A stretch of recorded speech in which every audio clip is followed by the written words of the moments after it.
And of course, I would like to say thank you so much, sir, for watching. Of course, si Ma'am, si YP, kay Ma'am Teresita, at kay Sir Eugene. Thank you so much, guys, for watching. And I hope you have a, ano ba? You have a good and enjoyable weekend. Ayan, thank you so much, guys, for watching. And of course, with love yan from Meow.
Again, this is Kat, and for today's vlog, we're doing a basic furnishing here at Shorter Residences. And you heard it right, it's basic furnishing kasi, I don't know. But of course, today is Saturday, guys, and happy weekend everyone. Sana i-enjoy yung weekend. And actually, I'm going to discuss this one is kung magkano yung basic furnishing ko, guys. Siyempre sa akin, if we do the basic naman, eventually, dapat natin yung quality ng mga item inside the unit. I mean, the furnitures, the appliances is the same. But we only come up with the idea na hindi siya mataas yung furnishing. But if I were you guys, sorry, sorry, I have to say this. If I were you guys, much better talaga the interior unit because the unit is expensive. So, don't just add parang hindi magandang mga furnitures inside the unit. And you don't have to make tipid, guys, for the furnitures because eventually the unit is expensive. Why you gonna put some low class na mga furnitures inside the unit, guys? One thing na pwede nyong gawin yon just in case na company requirements. But aside from that, wala kayong dapat ilagay na mga basic na furnitures inside the unit pag hindi naman ni-required ng company. So usually ngayon mga couple ang tenant, so dapat pagandahin nyo na lang para sulit yung pagkabili na ng unit. Kasi I can see some of the posts of the unit owner, nilalagay nila masyadong basic. Then aside from they just bought the furnitures in the somewhere here sa Libertad, which is not good kasi in the long run masisira din yun, guys. And now the tenants they are now choosy, guys, so they want the luxurious din, di ba? For example, this dining chairs, table, guys. This is 4-seaters. So this one, ang ganda niya. So if you're going to buy a 4-seater sa dining, my gosh, much better if you buy na ganito na yung standard niya. Maganda. Ayan, yung quality is good. See? The chairs, At ang ganda niya. So, huwag niyong kasi nami-misinterpret ng karamihan na once na basic, pangit yung standard ng mga furnitures inside the unit. So, dapat maganda pa din. Although naman, nagtipid lang si unit owner ng very, very light. And of course, still, I have here the 2 doors na refrigerator, guys. And of course, I have here the microwave. Let's go here in the living area. Ayan. So, I forgot to tell you guys, ito pala yung ko. Naglagay ako ng ilaw also here.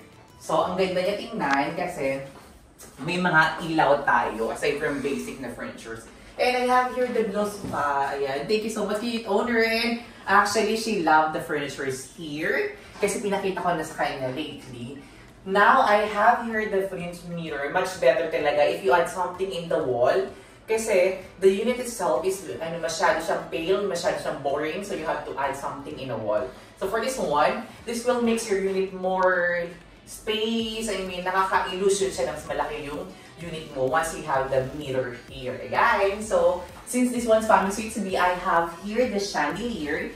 And guys, for all those who ask kung magkano ang nagasto for basic furniture styles like this, and everything inside the unit, guys, lahat ng gamit sa unit, aside from deliverables, counted doon sa packages, guys, is 185,000. Lahat na to inside the unit, guys. So, kasi yung mga ibang unit owner, yung mga syung-syunga, minsan, they keep asking me, lahat na nga, everything in here is 185,000 in sa packages, guys. So, let's go here. I have here also the total blackout curtain. Ayan. So, some of the unit owner, they kept asking me, why is it gray? Kasi gray is a great color and also allowed in the condo unit. Kasi if you're gonna do some other colored na total blackout, mababiolation ka, guys. Masyado masakit sa mata and they are not allowed. Ayan, let's go to the other part. Let's go to the toilet and bath. Let's go here. Ayan, for toilet and bath, we only have here as basic, guys. I have the washing machine and I have here the shower heater. And the good thing, our shower heater is multi-split, meaning to say, meron sila sa telephone and meron din siya sa dito sa taas. Ayan. Both are working, guys. Ayan, let's go here. So, this is the bedroom area for this unit, guys. And this one is Family Suites B. Yeah, let's go here. Ayan. So, this is the bedroom area. See, guys, if you do the basic furnishing, guys, much better if you invest in a bed. This one is a good bed, guys. And never pa nag-complain sa akin ng tenants once I use this bed. So, ang advice ko sa mga owner, if you do the basic, dapat maganda din yung quality. Hindi lang yung basic na tsaka yung quality, guys. Make sure that you go for basic, but hindi nyo kailangan sacrifice yung quality ng mga gamit inside the unit. See, ang ganda ng bed ko, guys. Yan, lagi ko nilalagay. Then I have here the 2 doors na wardrobe cabinet because the space is just limited. So, we can only add here a 2 doors na wardrobe cabinet, guys. And the aircon na replacing here. Ayan. And ang ilaw is andito. So, ganda ng even siya, tight yung budget. But see, everything in here is quality, guys. So, don't just go for the basic na masyadong cheap yung materials na ginamit. So, much better if you do for basic, then hindi nagkakasurprise yung mga quality ng mga gamit inside the units. I'll show you the vanity view. Go here. Ayan. And this one is amenity view, guys. See? Ayan, let's go back. Go here. Ayan. So, for the unit owner that they want to avail the basic furnishings, so everything inside the units is 185,000 packages, guys. Then if you want to add something, just let me know so I can send you the amount or the quotation of the additional na ipalalagay nyo sa unit, guys. So, I think I have to add something in here so it's not so boring. So, I'm gonna put some paintings, guys. So, much better if you invest in a good quality of furnitures, guys. And also for the furnishing here. Kasi, nakikita ko yung mga basic, napaka-basic talaga nila. May nakikita akong na mga video, tapos mga they just go for basic, tapos nasa-sacrifice yung quality ng mga gamit. Unlike here, see, even this one is 185, but see, everything is here is good. Same as mine. And happy weekend, everyone. I have to say bye for now. See you!